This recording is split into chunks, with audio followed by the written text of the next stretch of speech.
क्या आपने कभी अपनी जिंदगी में किसी ऐसे अनोखे देश की कल्पना की है जहां भांग यानी कैनबिस बेचना और खरीदना पूरी तरह लीगल है, लेकिन अगर आपने खुले रास्ते पर एक सिगरेट भी सुलगा दी तो भारी भरकम चालान कट जाएगा। एक तरफ दुनिया का सबसे चर्चित और कानूनी रूप से चलने वाला रेड लाइट डिस्ट्रिक्ट, और दूसरी तरफ दुनिया के सबसे खुशहाल, पढ़े लिखे और अनुशासित लोगों का देश।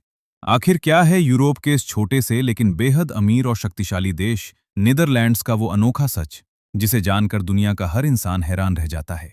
आज हम आपको ले चलेंगे एम्स्टर्डम की चमकीली गलियों से लेकर नीदरलैंड्स के उन गहरे रहस्यों तक, जहां असीमित आज़ादी की खुली छूट भी है और कानून का बेहद कड़ा पहरा भी।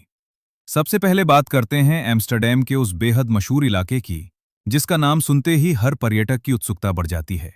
डी वैलन, यानी एम्स्टर्डम का रेड लाइट डिस्ट्रिक्ट। कई सदियों पुराने इतिहास को अपने सीने में समेटे ये इलाका सिर्फ कोई अय्याशी का अड्डा नहीं है, बल्कि डच सरकार द्वारा पूरी तरह नियंत्रित और संचालित एक लीगल सिस्टम है। यहाँ शीशे की खिड़कियों के पीछे सेक्स वर्क को कानूनी मान्यता प्राप्त है, लेकिन इसके नियम इतने सख्त हैं कि बिना सरकारी लाइसेंस और मेडिकल चेकअप के काम करना नामुमकिन है। सरकार इस पूरे इलाके पर 24 घंटे पैनी नजर रखती है और कड़े कानून लागू करती है, ताकि जबरन देह व्यापार और मानव तस्करी जैसे संगीन अपराधों को जड़ से खत्म किया जा सके।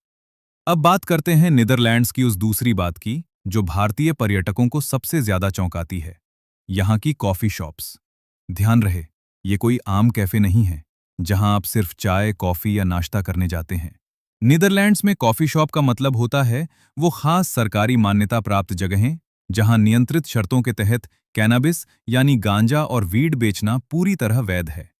लेकिन रुकिए, इसका मतलब ये बिल्कुल नहीं है कि आप सड़क पर चलते चलते धुआं उड़ा सकते हैं। कानून के मुताबिक आप केवल 5 ग्राम तक ही इसे खरीद सकते हैं, और इसका सेवन भी आपको केवल उसी दुकान के अंदर ही करना होगा। सार्वजनिक जगहों पर इसका इस्तेमाल पूरी तरह गैरकानूनी है और पकड़े जाने पर भारी जुर्माना लग सकता है।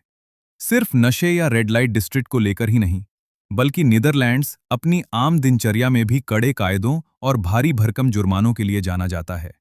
उदाहरण के लिए, यहाँ की साइकिल संस्कृति। नीदरलैंड्स में इंसानों से ज्यादा तो साइकिलें हैं, लेकिन साइकिल चलाने के नियम भी गाड़ियों जितने ही सख्त हैं। अगर आपने रात में बिना लाइट के साइकिल चलाई, गलत जगह पार्क किया या चलाते वक्त फोन छू लिया, तो तुरंत जेब ढीली करनी पड़ सकती है। इसके साथ ही यहाँ का टैक्स सिस्टम दुनिया के सबसे ऊंचे टैक्स ढांचों में से एक है। लेकिन यहाँ के नागरिक खुशी खुशी भारी टैक्स भरते हैं, क्योंकि सरकार उस पैसे का इस्तेमाल देश के इंफ्रास्ट्रक्चर, स्वास्थ्य और सोशल वेलफेयर में करती है। और यही वजह है कि इतने कड़े नियमों के बावजूद नीदरलैंड्स लगातार दुनिया के सबसे खुशहाल और विकसित देशों की लिस्ट में टॉप पर रहता है।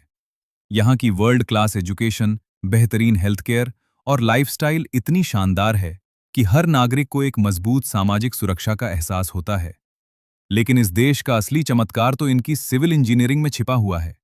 आपको जानकर हैरानी होगी कि नीदरलैंड्स का लगभग 1/3 हिस्सा समुद्र तल से भी नीचे बसा हुआ है। सदियों से ये देश भयानक समुद्री लहरों और विनाशकारी बाढ़ से जूझता आया है। लेकिन डच इंजीनियरों ने अपनी अद्भुत कलाकारी से विशालकाय बांध, डाइक्स और पोल्डर तकनीक बनाकर समंदर को पीछे धकेल दिया और पानी के नीचे से सूखी जमीन छीन ली। इनकी बाढ़ नियंत्रण तकनीक आज पूरी दुनिया के लिए एक मिसाल है। हालांकि ऐसा बिल्कुल नहीं है कि यहाँ सब कुछ पूरी तरह परफेक्ट है। एक खुला समाज होने के कारण यहाँ संगठित अपराध, ड्रग्स की तस्करी और मानव तस्करी जैसी गंभीर चुनौतियां भी बनी रहती हैं। लेकिन डच सरकार अंतर्राष्ट्रीय एजेंसियों के साथ मिलकर इन अपराधियों के खिलाफ बेहद सख्त कदम उठाती है। और अगर बात करें यहाँ के पर्यटन की, तो खूबसूरत नहरों से घिरा एम्स्टर्डम, जिसे वेनिस ऑफ द नॉर्थ कहा जाता है, ऐतिहासिक पवनचक्कियां यानी विंडमिल और वसंत के मौसम में मीलों दूर तक